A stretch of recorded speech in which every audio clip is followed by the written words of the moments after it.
You know how mothers are. Yeah, They give me right. kisses, and so all the family was there. My sisters that was there. My older sister was lived in Ohio by then with her husband, and they used to come visit us once in a while. He never did come, but she did. He sent his wife over, my sister, and his two kids. They come and visit my mother every once in a while. But so anyway, they really, that made my day. Yeah. I was there. My furlough was over, and I had to go back to the camp. So after, yeah, it was when we got there. I got on the doggone taxi there in Fort Logan. Got home. My mother was waiting for me because I had called in, and my sister and my brother-in-law, my two sisters and one of my brother-in-laws, and my mother, my brother, and my sister, they were all waiting. Boy, when the bus, the taxi stopped, they just ran out there. It was quite a reunion. So I got home.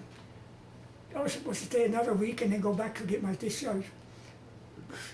And I had gone through a physical. My stomach was in bad shape. Like I said, I didn't know those guys that I saw that I couldn't sleep with, that got killed in the plane, and Right. the other guys, I guess it affected me. So, and I didn't know it had affected me that much. But anyway, I got home and we celebrated there for a while before I could go to Camp Kilmer. They had a big meal for me. The first time I hadn't eaten any chili, tortillas, and frijoles, Mexican rice. You know, mixer food. Yeah. So I stuffed myself. Boy, I suffered later. But a lot of food, and had good coffee and tea. Oh boy, I really stuffed myself. And my mother didn't know what to feed me. So when I went back to Fort Logan to get my stuff and everything else, get discharged, I told them, you know, I had my physical. They showed my stomach was real bad. They gave me X-rays and everything. So we have to put you in the hospital when you come back, and you have to stay for a while. Well, I didn't want to stay. You know, I was in a hurry to get out because I knew my mother needed some. No income was coming in, so So I said, no. I said, why don't you send me to a doctor or something? Well, they gave me a slip saying that I was qualified to go to the doctor. Well, the Army doctor, they had Army doctors that had their own private practice that worked for the Army also. So they sent me to this doctor, and all he gave me was Maalox, and he never did check me out, never. And so I got tired of the Maalox, and my stomach was real bad. So what I did, somebody told me, he said, drink some goat's milk, Stan. So I used to sip goat milk, and I was working at a foundry, making iron, got a job in the foundry making iron soil pipe and fittings. And I take a sandwich, but it was hard to eat a sandwich. But I ate a lot of fruit and my milk. Finally got over, I guess the milk must have helped me. My stomach got choked for a while. But my mind was still, I got to drinking too much. Yeah, right. And anyway, when I went back to Fort Logan to get my stuff, they told us that they couldn't find our stuff. So they told us that as soon as they find it, they call us and let us know. Well, they never did call us to let us know. But I forgot about my stuff and my diamonds. I was thinking about my diamond. I'd call them, and I'd never get an answer. Finally, I said, well, forget about it. It's lost. And sure enough, later on in the news, I read where they had caught out these guys, from the colonel all down. All these guys that were coming through there with us, they tell them the same thing. And anything they'd find of value, they kept. And the rest of it, they give back to the soldiers. But they were stole a whole bunch of stuff. I don't know how much money they said they had stolen from the GIs. And so they were sent to prison. It's the same way in France. There were the GIs there that were in quartermaster. They were selling supplies at black market. Caught a whole bunch in the way in France. That's, I got home and I got to go to work for this pipe company, and I used to go get they got a muster out check. They gave us $400 muster out pay. And I bought a suit and a coat and a hat. I dressed myself up with that $100, and I started working at a factory, at that foundry.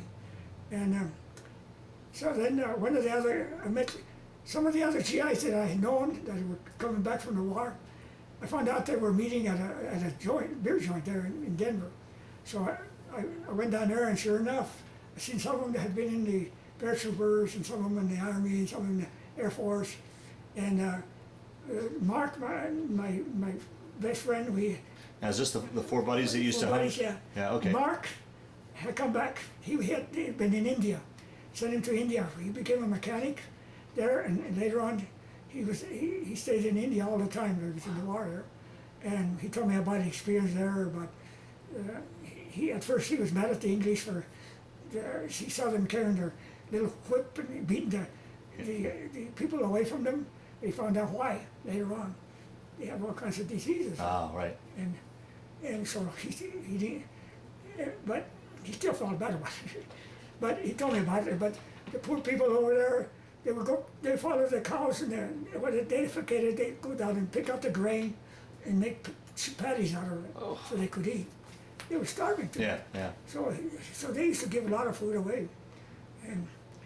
And anyway, he learned to be a mechanic there, and he used to write to me in England. I got a letter from him in England, and then I sent him a letter. So it took 3 months for a letter in between. So several letters we got. We didn't write too often, but there's still letters we got.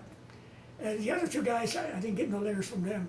Mike wound up in infantry in South Pacific. I don't know what outfit he wound up in. He come home and he was smart. He got a trade.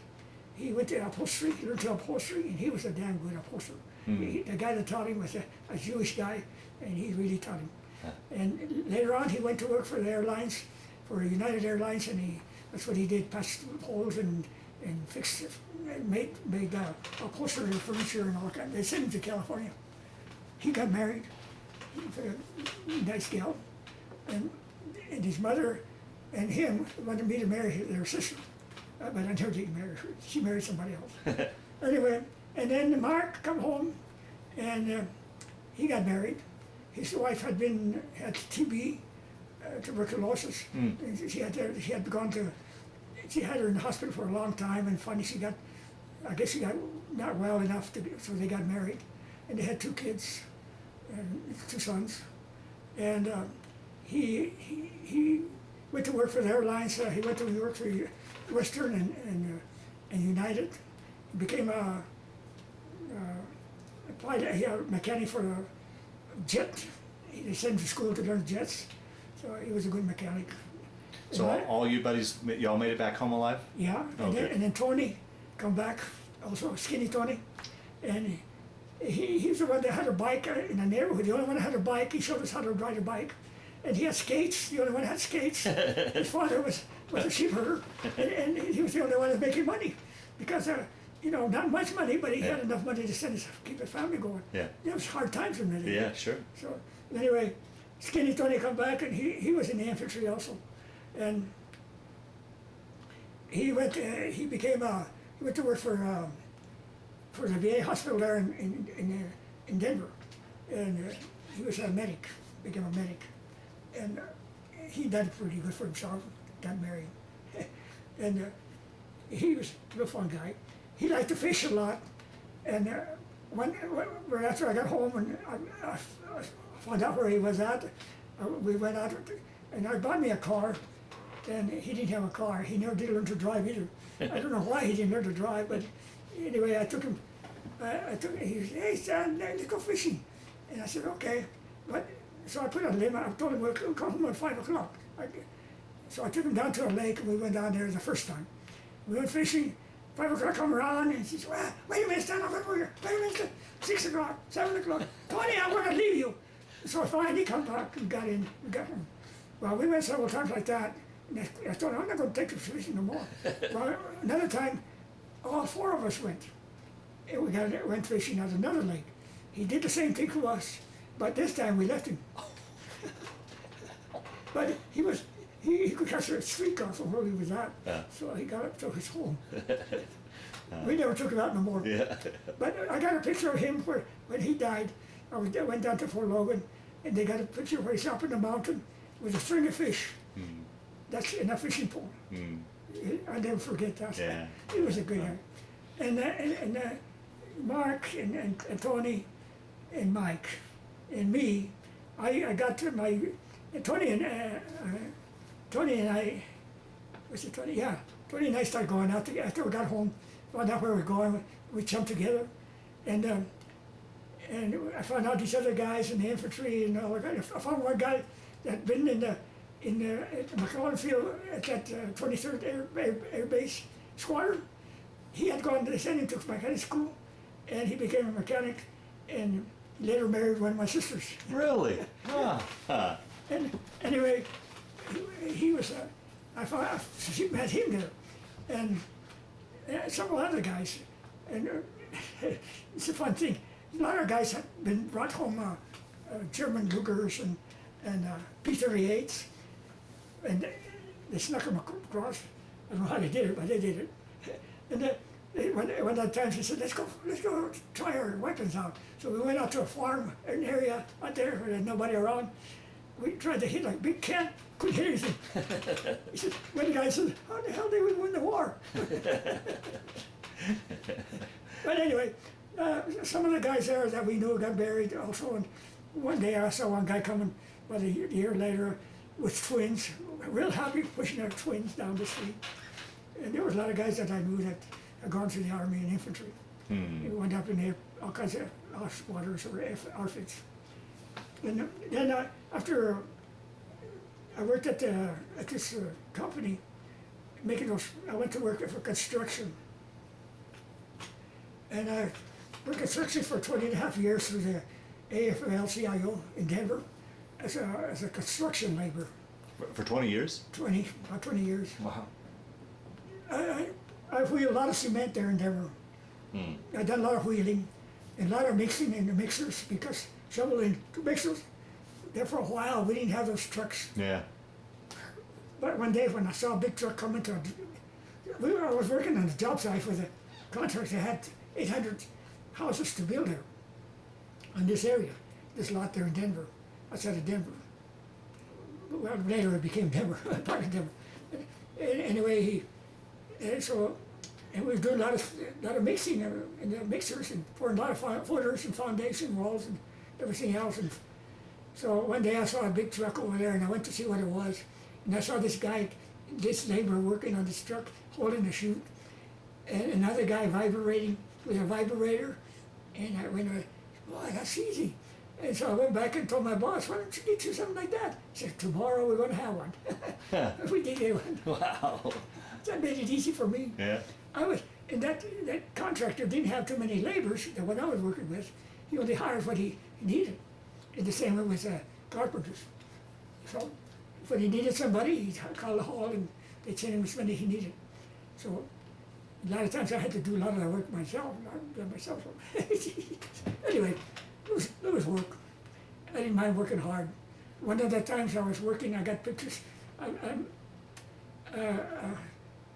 don't think I got any pictures of that one, but I was walking across a beam, taking a board over, about 2-story high beam. I was carrying a board over to the carpenters on the other side. At that time, they didn't have safety belts, but they got them now. I'm glad, because a lot of guys fell off, and I fell off. Oh. And the Lord always looks after fools, you know. So there was a big pile of sand down below. They had piled that day someplace. I don't know where they brought it from. That's where I landed. Oh. I skidded all the way down. The board, I threw the board the opposite way because I knew I felt myself falling, and I tried to shut it away from me. And the foreman ran over there to where I was, and he says, "Hey, Stan, get back over there." I said, "No way." I says, "I'd like to get my check." I quit. I was in my 40s, not even. Wow. So anyway, I went to work for other contractors where I didn't have to do that. I worked for a lot of contractors and a lot of wheeling and dealing. And during that time, I met my first wife. And I was, like I said, I was drinking a lot at that time, going to pubs, and it wasn't doing me no good. I met a Jehovah's Witness that was helping veterans, and so he invited me to his house one time to talk to me, and I went to his house and I met his wife and his family. He had a nice big family, and I ate some of his food, and so I went to his. He invited me to his house several times. Well, one of the times I went to his house, I met my first wife. I didn't know she was going to be my first wife. Yeah. She was a sister to his wife. So she turned out to be. We went out together, started going out together, and I was getting better with my drinking, but not much more. And I got me another job. I got me a job in a door company where I learned to make screen doors. They showed me how to make aluminum screen doors. And they were also buying doors made from Pennsylvania. And I would unload them and stack them up by sizes, and people would come every Saturday, Friday, Saturday, and Sunday. They have a good sale. And so they said. So a lot of doors. My job was to cut them to lathes. I learned to cut them to lathes. Later on, they showed me how to make them, some doors. Anyway, I wasn't getting much pay, but I was learning the trade. And I left them because they didn't want to give me a raise. And then the guys they hired they were supposed to be experienced, and it turned out they weren't experienced. And so they weren't helping me much. And so anyway, I went. I get help from. I go down. He sent me down to the Larimer Street where all these skittle bums were like me, and I'd pick up a load of guys for the truckload of screen doors to come. I go down there and I get some of the guys that I'm jumping around in the streets. Some of them were doctors and lawyers, white guys and black guys, and all mixed. So I mixed them up and I'd take them over with me. And the first time the mother of the guy that had the company, they were a Jewish family. And there were two young guys, and the mother was the secretary and the father was also a salesman. And so they said, "Go get me some guys." And so I come in with the first bunch the first time. I said, "Oh, no," she told us, her sons and her father, her husband, "Oh, Stan is not prison. Look at all the guys he got. He got them all mixed." Anyway, I showed them what to do, and so after that I go pick them up, and they'd show me. I didn't know I hadn't gone to a lot of places like they did. They had more time on that street than I did. So they showed me places where I could go eat, food, restaurants. I take them to restaurants and I wanted to go. Sure enough, we got a lot of food, homemade food in a lot of places. I paid for it, I'd buy the food for them, and then I'd take them back. They'd ask me how long I wanted to work. They didn't want to work no more than a day. They wanted to just make enough to buy their drink. And so a lot of these guys, they buy their drink and they go back to it. They go mushi. I did that for a while. So then after a bit, my first wife, I stopped going out as much. I took her out a lot of times at a lot of places. She liked to dance, and a lot of these places got honky-tonk places I take her to, they got dances, so I danced. She showed me how to dance. And later on, about 3 months after we had been going together, she used to call me a lot. She lived here in Timness, and she used to go down to Denver to see her sister. So after I met her, she'd call me, and we got to hit it off. She'd call me and or send me a letter. We make a date, and she'd come down. She was the one that go down to Denver. I never come this way. So anyway, one of the times I finally decided, well, I told my mother, I'm going to ask this gal, because my mother had met her, and my brother, and I told her my sisters, and I told my mother, I'm going to ask her to marry me. So I did. I went and asked her to marry me. She said, well, she had already told me she had 5 kids. And she said, so when I asked her to marry, she said, yeah. But then I thought about her family. I says, I got to go meet your family and see what they say. If they say it's okay, we'll get married. So we come down. I come down to Timna's. I met her boys and her daughter. She had 4 boys and a daughter. And I met them all, and we talked for a while, and they accepted me. So we finally got married, and I had a ready-made family. Wow. Huh. So I moved over here to Timna's, and I used to go from Timna's to work to Denver. And a lot of times, when we was going around together, when there's a construction jobs, I'd take her up to the construction job, and take her outside to show her the areas and everything. And I met a friend, one of the guys who was working there, he met a gal here too, and he was going for another gal here. So she'd go from here to there, meet us, we'd go all over.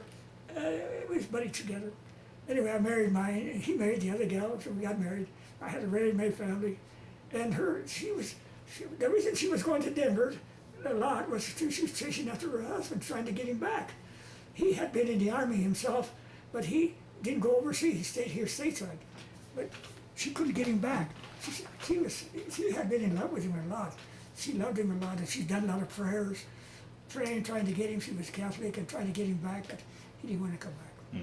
And so she finally gave up, and her boys gave up too. So, and anyway, we got married, and so then I met her husband's uncles, who didn't like him because he left her with the kids. So they became friends with me. And I met her brother, who had been also in the Battle of the Bulge. Really? Oh, wow. Her brother, one of her brothers.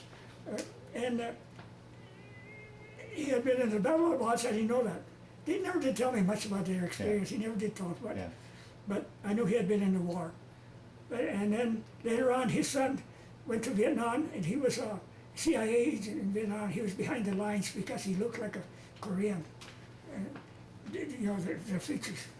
So he was behind the lines a lot. He died from trouble in his stomach, I guess, from all the experience behind the lines. All that had to do. But anyway, so I met all these, her sister, her brothers, and they all accepted me.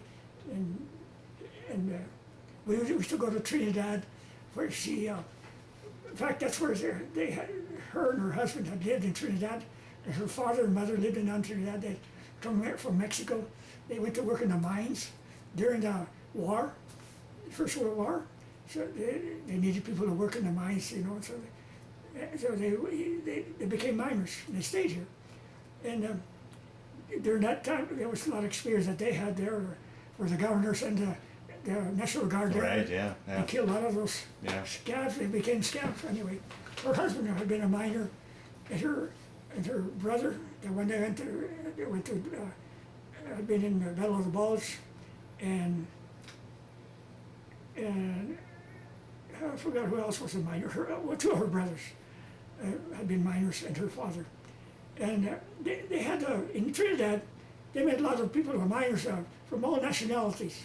So they used to get together and have all kinds of gatherings together because it was like a big family, because of the danger of the mine. Right. So anytime the whistle would blow or something was going on in the mine, they would all band together. So she knew a lot of people. She learned how to cook a lot of things and learned to eat a lot of food. So she used to cook a lot of food. She could cook anything you wanted. My first wife could, and bake, and she was a good cook. But all these people so when we went down to Trinidad, all these people she knew, they all hugged her. They liked her so much. She was the type of woman that attracts people. I don't know, and the people just loved her, and she had people all over her. Wherever she went, she had met somebody. They never forgot her. They met me. They remember me the next time. Not her. Anyway, I went down to, we got married, and I was working there in Denver on the construction jobs, and I was making good money in construction jobs and supporting us. So the commissioner in Timna's had given her a house. It wasn't a very good house, but I helped fix it up. We put a big storm window in it, on it, and the boys helped me, and we worked together on that. The boys were working on farms, and they were going to school there in Timnath. And the girl was going to Timnath, a little school there in Timnath. They learned a lot in that little school. I'm telling you, they were wonderful teachers. Anyway, the girl learned how to, before she got to the 8th grade, she knew how to do shorthand. She knew that, what do you call that, the figures, H2O and all that kind of stuff that you got to learn. She knew all of that. So Martin Marietta hired her from, after she graduated from high school. Wow. And she took her over there. She got good money.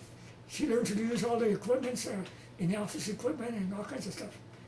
And the boys went there, they played football at the school, basketball, football, and they worked on the farms, and the farmers were there. Every time the football game, they're at the school. Friday night, everything shut down. Farmers were out there watching the football game. I was trying to hurry and get home on Friday to be there on time. A lot of times I wouldn't get there on time. But anyway, these farmers would hire the guys, and one of them had I don't know what you call it, great big fields out there in the drylands.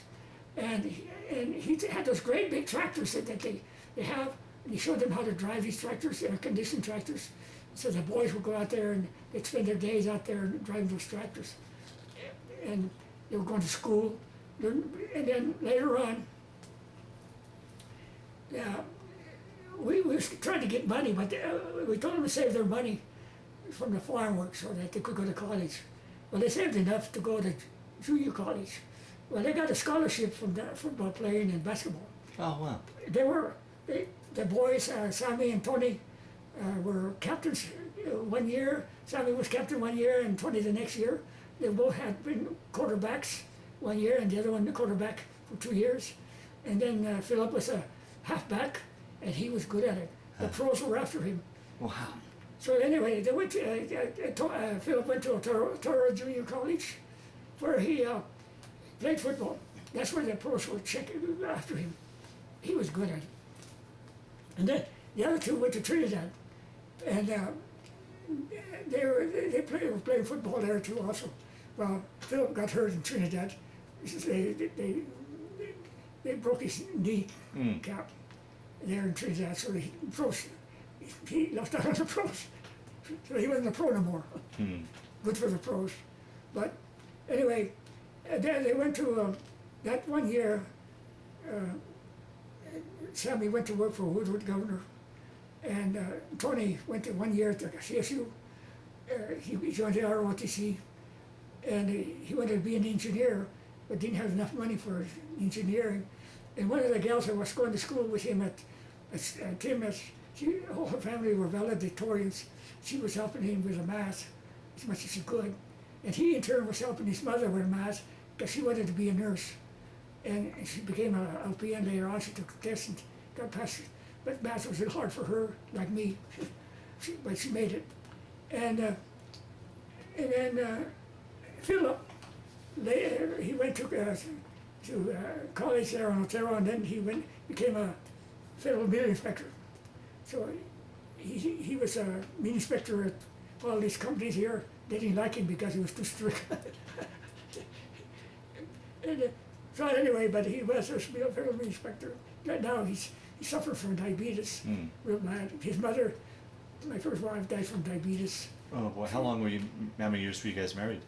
We were married from 54 to, what was it, 90 to 54 to 1979. How much of the years was that? I forgot to count. 54 to 79? Yeah. So 25 years. 25 years. Yeah. Yeah. So anyway, I worked at a lot of jobs there on the construction. One of the jobs I worked on, was on the highway here, I-25 on the Mercer Strip. I worked for a blacktop company from Colorado Springs. They used to fly their payroll to come down and land on the road that is already paved, the concrete part, and bring our payroll in. Their batch plant was on the other side of I-34, and they had a batch plant down in the little knoll down there. So we paid, and then I helped build one of those overpasses. So how many years altogether did you do construction then? 20 years. 20 years? Yeah, yeah, We did all kinds of jobs. yeah, Every kinds of job you can Yeah. think of. yeah, Mostly labor all. right, yeah, yeah. The last job,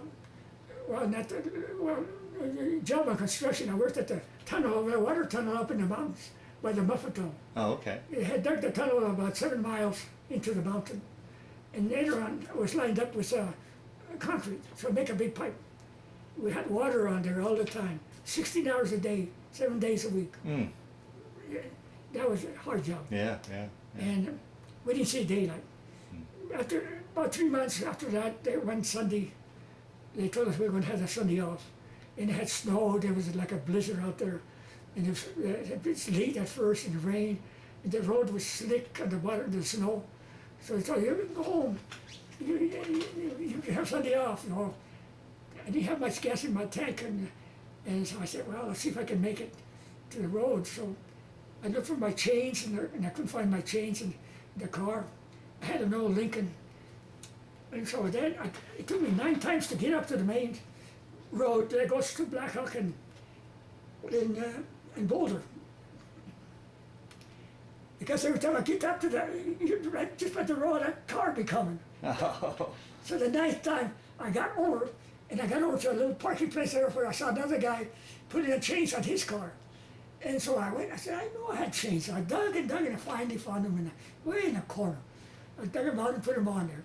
So I decided to which way to go, so I said, I'll go through Boulder.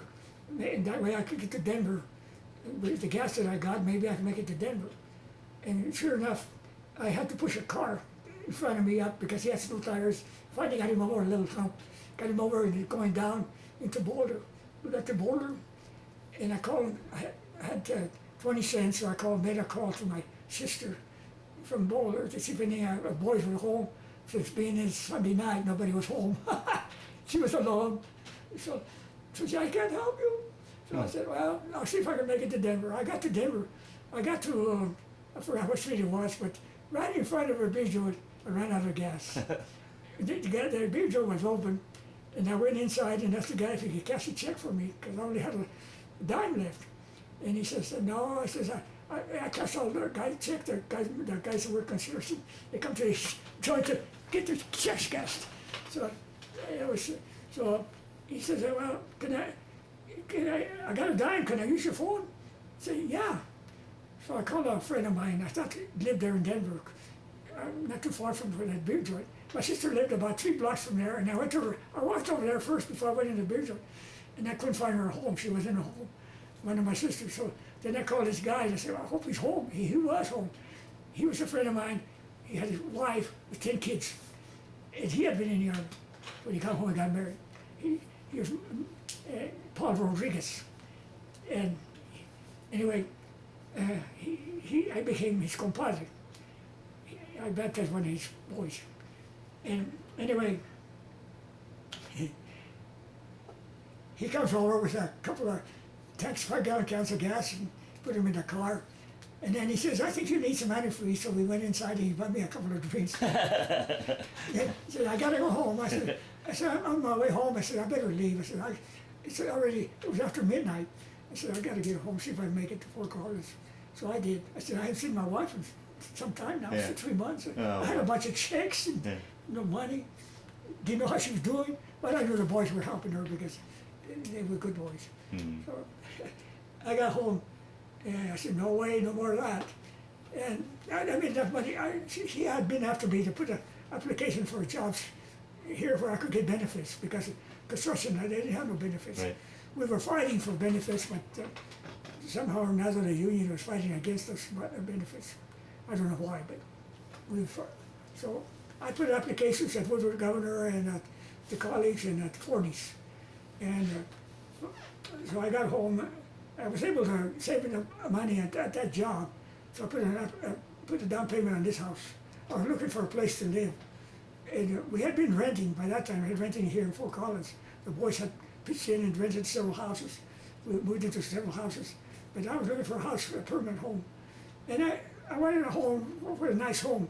And I come around here and I see some nice homes, but every one of them, I couldn't they would let me buy it because minorities. I'm a minority, discrimination. Wow. So I finally was able to buy this home. And even though my neighbor didn't want us here, and he was a white Anglo Catholic person. And the next, all these other ones were students at that time, and they could care less about it and everything. So, but there was a lot of discrimination there. Wow. So I finally got this house for down payment. I wanted something nice, but it wasn't big enough for all four of us.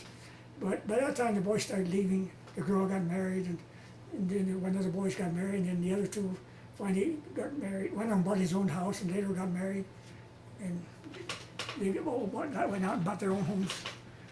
Went to work, they were working in the 40s in the government.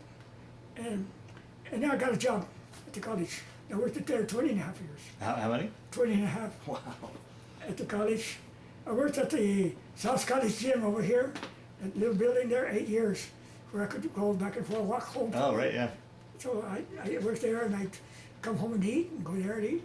And I got since I was working for the athletics department and the physical education, I used to get tickets for ball games, free tickets.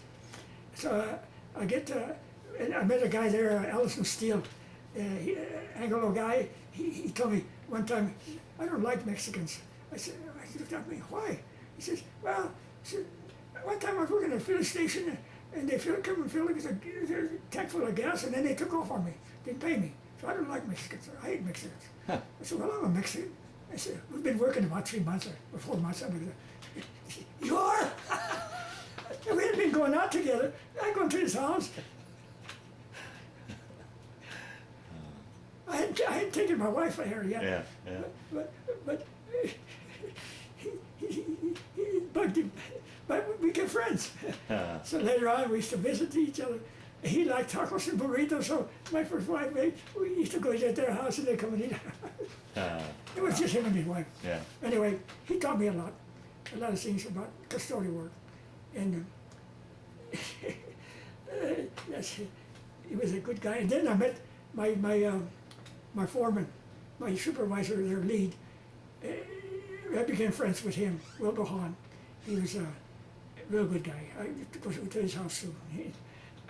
We used to jump together a lot. And he used to go to the church over here. I forgot the name of the church, but it's close by. He was a missionary for the church also. So one other time they sent him to Mexico for a missionary, and he got in a wreck over there, and it was his fault.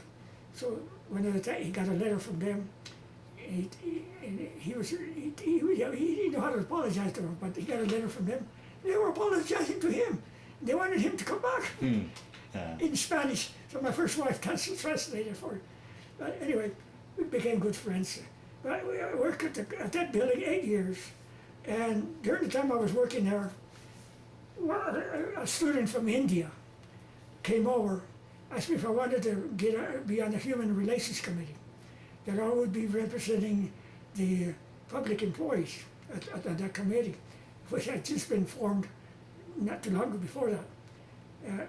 They were having, at that time, minorities were fighting, trying to get benefits and all kinds of stuff, getting to colleges, and they're having affirmative action. And CSU decided to bring in students and professors. At that time, there's still discrimination at the college. So, I said, well, what kind of committee is it? You're not a committee. And you not have an education. I didn't know what I was going to get into. But I said, well, it sounds like a good committee. Presidential committee. So I went over to my first meeting. He took me over for my first meeting. I met the chairman. It was a professor from the college and several other professors, and the students, 2 students from the college, and I was the one that represented the employees, and the students were representing the students, and the professors as professors. So Maurice Albertson, I don't know if you ever heard of him. He was a well-renowned hydraulic engineer, and he went all over the world, and everybody knew a lot about him. And he liked people, and he did help a lot of people with a lot of things. He helped the Indians in India set up places where they could do their own work. And but a lot of people knew him. And then there was an engineer, the engineer I can remember, Neiman, Dr. Neiman, and I forgot the other guys, the doctors that I met there on the committee. They were all, there was professors that had been there, established professors. And the reason they got appointed to the committee was in case of discrimination, you know. So anyway, they liked me and they voted me in the committee. So we had a lot of meetings, a lot of helping the students too. There was a lot of discriminating students. We set up the first affirmative action. Wow. And we set up an office for the Hispanics and the blacks. Got their own offices in their own place. And so we had meetings, and every time we make a recommendation to the president, it seemed like it was accepted. Wow. One of the times, the women professors from the library, they were going to go outside the college, file a complaint because they were getting less money than the men faculty, and they were complaining about that. And they had all this documented, and how much money they were earning, how much money less they were being paid, and some of these guys were over them. Some of the gals had PhDs, and these other guys didn't. They were over them. So there were a lot of complaints, and they decided to come to the committee. So they brought it to the committee, and we checked all their information, and of course the smart professors, they knew what to do, and we all agreed that they needed to be brought up to their means and their money, paid what they should be paid. Made that recommendation to the president. The chairman went and presented all this information and everything else to the president, and they agreed. So they got paid. They went brought up to their means and got more money, and they got something like $50,000, I guess. I don't know what else they got, but. Then I found at the custodial department, we had only men. So a lot of these guys, Hispanics and whites, they wanted the women to work so they could help with the income. They had children. And they asked me, they found out I was on the committee, and they come and talk to me about it. And they went, so I went to the committee chairman, told them we needed women. So the same thing there, we got women. Wow. Well, you must be very proud to have served on that committee. Yeah, it was a powerful committee. Wow. My supervisor, head supervisor, he was a president. Oh God! One of the times I needed information, the committee needed information on state employees, and I needed information for the records we had, and so I went to his office and asked him for the information, and he says, "Well, you're going to have to find it on your own." He says, "I don't know where you're going to get it, but you're going to have to find it on your own." And I want you to know, he says, this office to you is, you've been talking to that committee about me, and I want you to know that this office is close to you. I thought, Jim, thank you very much. I was going on my way to the meeting. And I said, thank you very much, Jim. He says, so I walked out the first door, there's two double doors, and I walked out the first door. I was waiting for the other door to go out, and he called me back, oh, come on back. He says, I got the record, I got what you want. Wow. So he gave me what I wanted. Wow. I went to the committee with the information. I didn't tell him about what he had told me. Yeah, right. But if he hadn't called me back, I would have. I don't think he'd have been there. Yeah. Wow. So then, when did you meet Carol then? On this committee, I had a lot of meetings with the professors, and a lot of times we went out to eat, and a lot of times, and so we went to a lot of meetings and a lot of eating, and then the students. I worked at when I was working at this college over here, when I was still working there as a custodian, I met a lot of students. Some of them were professors, and I didn't know they were professors. I thought they were students. So they used to take me out to eat. They were judo club, fencing club, the karate club. So I got the Japanese, and my wife and I used to eat Japanese foods and go with their guys. And then after work, at that time I was working till 10:30, and I closed the gym at 10. So the guys, before they leave, they tell me, hey Stan, we're going to go eat at such and such place, we'll meet you there. So after I get close up, I go over there and eat. And for Christmas, that first Christmas, they had bottles of champagne and cognac and all kinds of drinks for me. It's a gift. They knew I had been in England, and checks for $25. The reason for this was because I would open the gym when they had tournaments, and they hated to go down to the police building and check out the keys, because they was responsible for that key or the building. So since I told them, they asked me if I could do this on Saturdays and Sundays, and I said, yeah, if I'm not doing anything, I'll do it. And most of the time I wasn't doing anything at that time that they were doing it. So I go and open the building for them and close it up. When they left, they call me. And that's why they would do that, because it would save them a ton of work. Yeah, yeah, wow. So I met one of the professors was Professor Tai. He was karate. He was from North Vietnam. He had been a palace guard there. He was good at judo, at karate. So he came to the United States, and he was a professor at the college here.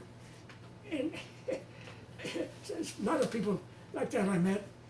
And a lot of these professors I met, I didn't know they were professors. They turned out to help me later when I became a supervisor. And so, anyway, I took the test for supervisor after he had told me one time that Jim, my head supervisor, had told me that he was going to promote me to lead custodian. And I said, you're not going to promote me to nothing. I said, if I qualify, I'll become a lead custodian. But I'm going to go through the channels. I don't want anybody to appoint me. Because I found out that they were putting the notices on the board at the personnel office that they needed so many people, and they already had hired the people, and then they fixed the notice down. He had put my name there and then promote me and take the notice down. I said, no. I said, you got to go through channels, because I don't want to be given the office. So later on, I found out about 8 years later they had a test for a supervisor. And since I said, like I say, I didn't have no education or anything. I don't know how I passed that test, but I counted on my fingers and toes. And all these book readings that I had done, stories that I had done, helped me a lot. And so I passed the test, and they called me for an interview, and I went to my last oral test. I went to the oral test, and it says, have you ever handled men? I said, yes. When I was in the CC camps, I was a lead. I had 23 in my crew when we went to forest fires, and 23 when we went out to build these park areas. And then I had a barracks with 40 guys, so I supervised some. And this guy says, well, we don't do things that way no more. I couldn't figure out what he meant, and I left there after that test. But they passed me. But later on, I figured out what he meant. See, he thought that in the CC camps, a lot of guys, if you were big enough, they made you lead, or it was like the Irish when they were building the railroad tracks. Yeah. You had to take care of yourself with your dukes. Yeah, yeah. And they thought that that's what I did. Yeah, I didn't have to do that. Wow. All you had to do is talk to people. Yeah. Talk to them, persuade them to see your way. And so I learned a few things in the CC camp. Yeah. So anyway, I got passed, so I became supervisor. And I went to the office. They called me to the office. They called me home to come to the office to get my keys. So I went over there that night, and Jim was there. He says, well, congratulations. And the other guy supervisor over there congratulated me. There was 12 of us supervisors that were working. They all had their own areas. And then there was the other supervisors that worked in the office. The supervisor us that night. And so he gave me the keys. He says, here's the keys, and here's the names of your buildings, and the name of your guys. And give me the keys, so you got to go out and find your buildings, and you got to talk to your guys. Well, I found out later that every time our supervisor got appointed, he would go out and present them to the guys, and then introduce them to the guys, and then walk him to the buildings so he could get acquainted. He didn't do that to me. that was his prejudice part. Yeah, right. So I went myself, introduced to the guys. They had them already collected in one building. So I went and introduced myself at this building to the guys. And then I asked them all to let me know I was going to go to building so they could show me the buildings, the area that we're doing. So I did. It took me a while to learn the areas of the buildings that we're doing. So I learned, and then I had 23 in my crew, and I had 23 evaluations to do later on. I had to do the hiring, and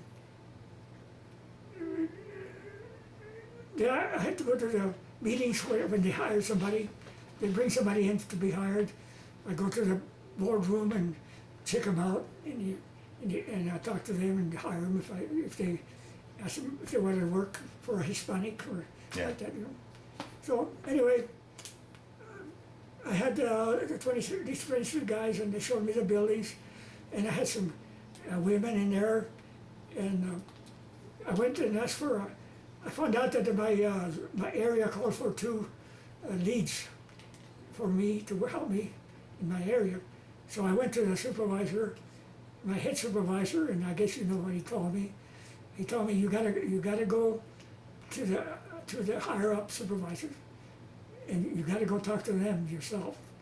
So I called the office, and I called 2 of the supervisors that worked there when I worked in the daytime and night, supervising us guys, and they were on my side. They talked to me. I talked to them. I told them what happened. We'll get you a meeting, Stan. So they set up a meeting with a higher up. Went to that meeting, and I told him, what do you want, Stanley? What's your trouble? I told him what trouble. I didn't tell him what Jim had told me. I just told him that I wanted to see him, and I said, I'm taking the bull by the horn. I need 2 leads according to my TA. But you know, we don't go by the TO, you know that. I said, I know that. I said, but I need help. I said, I can't do it all by myself. I got 2 bigger buildings. I got the movie gym, where I had 7 guys. I got the library. I said, I got the Eddie building, engineering building. I said, well, what do you guys want? So he said, okay, Stan, well, let you know. Well, they gave me the help. They gave me one lead. So I went to interview the people that they had brought in for me to interview, and I picked a woman. She was Betty. She had been a lead. She was still a lead. You know, so I took her, I put her in the gym. She was real good lead. So then later on, I got another lead, and I got another one. So promoted her to lead. So I had 2 leads. So I had one in the library and one in the gym. Ah, wow. Yeah, so then they later on, Betty, I kept after her to go to become supervisor. I said, you qualified. You became a lead. You took the test. If you can take, if a dumb baby like me can become a supervisor and pass that test, I know you can. So you went to high school and you taken a lot of tests. So she took the test and she passed it. She got her own zone. She got the foothills. So she worked there for a long time. In fact, right now she's the head supervisor. Is that right? Wow. I think I don't know if she's still there, but she was the head supervisor. All these people that I met at the college when I became a supervisor, the professors in different buildings, some of them were building proctors, and as soon as they knew I had my crew in there, I go and talk to them, and we got another guy that brought in there to supervise us, and he was a tough guy. He liked a lot of meetings, and he'd take us to a lot of area down to Denver to learn the chemicals we were going to use in the bathrooms and the showers, and learn about how to use different machinery, different kinds of equipment. And we'd go down to Denver, and we'd go to a lot of these places where they sell chemicals and equipment, and we learned to do how things. We'd go to different colleges to see how they were doing their work. And he made a promise to all the custodians and to the building proctors that we would clean the buildings, keep them clean and supervise and sanitize. And and they could say, if anything happened, and if they didn't like the way we were doing it, to let him know. And that was our promise to them. So before we had done that before too. We had done made this to the students that was what we would do. So keep everything sanitized. So you retired after 20 plus years at CSU, and they gave you a nice party, going away party. Yes, yeah. They did. Yeah. Gave me a nice party after 20 and a half years. Yeah. And I got my pension, Yeah. which my first wife was, I thank her, my lucky stars for her getting me out to college. Oh, and I got right. a pension. Yeah. And got my Social Security now. Yeah. So I'm all set, so I don't have to worry Good. And too now, much. how long when did you meet Carol, and how long have you and Carol been married? Right after my first wife died, it was in 1979, I think it was. Carol and I, Carol had lived in, she had gone to college. She became she was a, what do you call them? Oh, anyway, she was a dietitian. Oh, okay.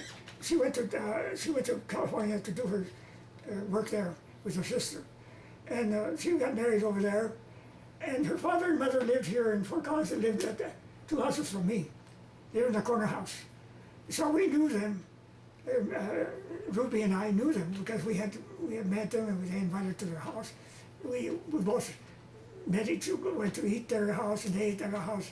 So we knew their families, the mother and father. So her husband died over there from a heart attack. So she come home to visit, to be with her father and mother. By that time, my wife had died from diabetes, and she had met. No, she hadn't died yet. She met Ruby. They met each other. One of the times we went over to the father-in-law's house, we met over there. So we got introduced to Carol. And so my Carol and Ruby, my first wife, would go out to bingo and play together. So they knew each other. I didn't like to go to bingo, so I stay home. So but that's how they met. I met Carol. So later on, after my wife died, they invited me over to their house to have dinner with them. So I went over there, and it was about several months after that. And I asked her to go out with me, and she says yes. I didn't think she would go out with me because she was 70. She's 20 years younger, just about 19 years younger than me. And so an old man like me, I didn't think she'd go out with an older guy. So she said yes.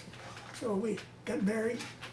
And the guy, my first, my brother-in-law from my first wife, he was my best man. And one of the supervisors at the college, the women, she was my wife's bridesmaid. She got her master's degrees. She went to college there. A lot of the supervisors went to college and learned to became got their degrees, some kind of degree or another. And anyway, so we got married and we got at a church here. And my brother-in-law was there, and then we went to the VFW where we had the reception. One of the guys working at the Moby Gym was a guy, a VFW member, and he's done all the liquor savoring. So I had a lot of people working. They worked in my department. Were at my wedding, so I had a lot of people. My wedding. I had my stepsons were at my wedding, and so I had a lot of people. Wow. How long? What year did you guys get married? We got married in 1980. 1980. So. Yes, about a year after Ruby died. Yeah. So you've been married, what, 33 years then? Yeah. Yeah. Okay. So we had I've been working at the college all these years. And I've been to a lot of, like I say, even Ruby, when Carol and I got married, right after we got married, about 4 years later, we got a terrible accident. And she got hurt real bad. She had her neck was, they had to put a wire vertebrae, and later on it broke, they put a plate in there. Her knees, they've had put staples in her knees, so now she got new replacements in her knees. So I've been her caregiver most of my life. Yeah. And so on. Yeah. But she's been able to do a lot of things, you know. We've been a lot of places too. We've gone here and there. Oh, good. But during the time that she was able to do. But But anyway, that's how I met her. We got married and got my house. Yeah. And I went to work at Wal-Mart for 9 years until I retired in 2010. I was 90 when I retired. Wow. I worked at the city department. Wow. There again, they gave me a whole big send-off. Yeah. Wow. And all the time I worked there, I got one of the best evaluation you could ever get. My evaluations were out of this world. So I don't know why they do such a thing, but anyhow, I worked. There's my supervisor there in the shoe department. He took me away from maintenance because he liked the way I worked, and showed me that shoe business. And he happened to be from Iran, and his wife is from Iran. They're real nice people, and he's been a supervisor for Walmart for a long time. I don't know how many years he's been working there, but I worked there 9 years, and I left there. Yeah. Very good. Well, we'll close down this interview because we're running out of tape. Okay. But I want to thank you for sitting down to tell your story today, Stan. But just as important, I want to thank you for your service to our country. Thank you. Thank you for thanking me.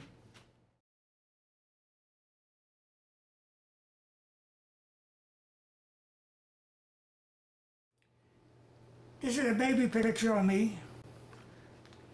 My father, my mother, my sister, and my other sister, and me. This is my mother, my beautiful mother who raised us.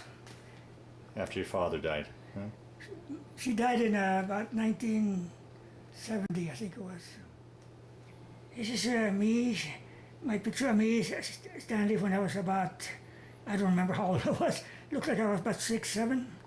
And my youngest sister, Charlotte. This is a picture taken, I think it was in Nebraska, on a farm where my father was working the beat. No, my mother was working in the beet fields. My sister Charlotte and myself, Stanley. This picture was taken in Leicester at a studio in Leicester, England, in I forgot what year it was. Yeah. Oh, fair enough. This picture was taken of me in Sacramento, outside by a field. This picture was taken in Miami Beach, outside of the Greenwich Hotel in Miami. This picture of me was taken in a field there by Miami Beach.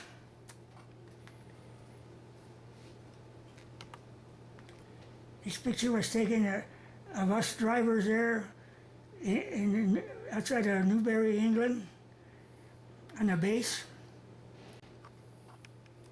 This picture was taken on a base close to Malone, France, of us drivers during an inspection. This picture is on my first ride, Ruby, who took me in after the war. I come home. She got a nursing cap. This picture was taken at the VFW hall at our reception after I married Carol, after my first wife died. This picture was taken when I was about 69, 79, I guess, I don't remember. Very good.